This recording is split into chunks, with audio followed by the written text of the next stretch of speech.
Shalom, pemirsa yang diberkati Tuhan. Bertemu kembali kita dalam seri pelajaran Sekolah Sabat. Sebelum kita lanjutkan pelajaran Sekolah Sabat kita pada sore hari ini, saya undang mari kita sama-sama berdoa. Bapa Semawi, Bapa yang baik, setelah satu hari ini kami menikmati hubungan kami dengan Tuhan melalui ibadah kami. Kami telah tiba di rumah kami masing-masing untuk menikmati berkat Tuhan melalui mesbah perbaktian kami. Dan saat ini Tuhan, kami mau mendengarkan curahan firman Tuhan melalui Sekolah Sabat.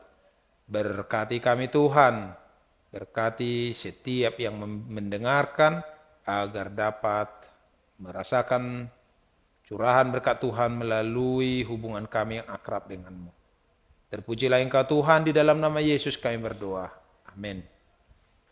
Saudaraku yang dikasihi oleh Tuhan, pelajaran Sekolah Sabat pada hari Sabat 31 Mei 2025 yang berjudul Kepada Siapa Akhir Telah Datang.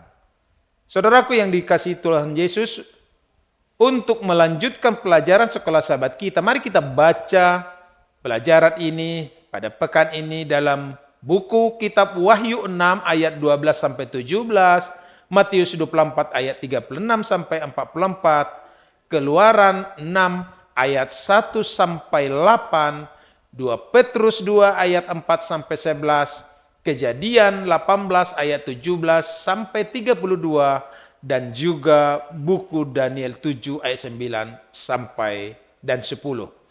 Saudaraku, bila mana kita mau meninjau seluruh pelajaran ini, kita akan lihat ayat intinya, ayat hafalannya dalam satu minggu ini. Semuanya ini telah menimpa mereka sebagai contoh dan dituliskan untuk menjadi peringatan bagi kita yang hidup pada waktu di mana zaman akhir telah tiba.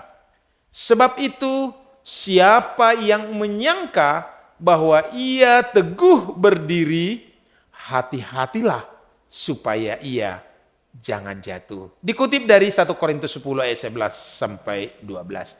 Saudaraku yang dikasihi oleh Tuhan, Alkitab dipenuhi dengan cerita-cerita mengenai umat Allah yang menunjuk kepada peristiwa masa depan dan yang memegang kunci untuk membantu kita memahami kebenaran saat ini. Faktanya, beberapa dari cerita-cerita itu membayangkan peristiwa-peristiwa akhir zaman dengan detail yang mengejutkan, memberi kita landasan yang lebih luas untuk memahami nubuatan Daniel dan Wahyu dengan jelas, tanpa melanggar kebebasan hati nurani seseorang.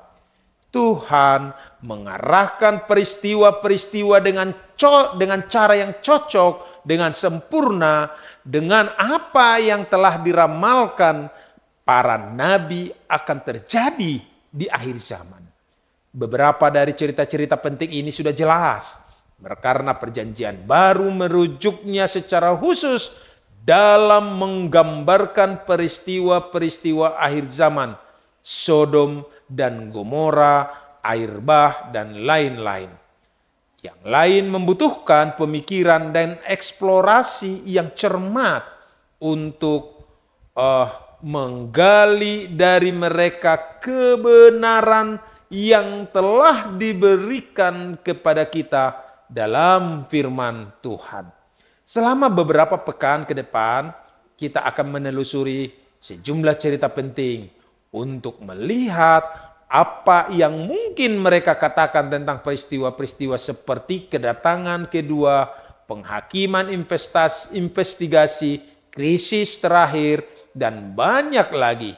Dan melalui itu semua, kita menemukan Kristus sebagai pusatnya, karena Dia harus menjadi landasan sekaligus tujuan akhir dari semua upaya nubuatan kita.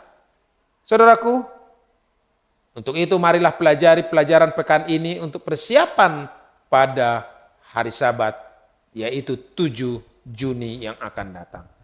Semoga Tuhan memberkati saudara dan saya dalam menelusuri atau menjalani malam hari ini dengan baik. Mari kita sama-sama berdoa. Tuhan yang baik, Allah yang bersemayam dalam kerajaan surga, terima kasih Tuhan, betapa kami dikuatkan oleh pelajaran firman Tuhan. Semoga pelajaran ini Tuhan dapat menjadi kekuatan bagi kami sepanjang malam hari ini, untuk kami boleh tidur, besok bangun, kami kembali bersekutu dengan Engkau, dan kami boleh melakukan setiap aktivitas kami. Ampuni Tuhan segala dosa kesalahan kami. Kami persembahkan doa kami di dalam nama Yesus Kristus Tuhan dan Juru Selamat kami. Amin.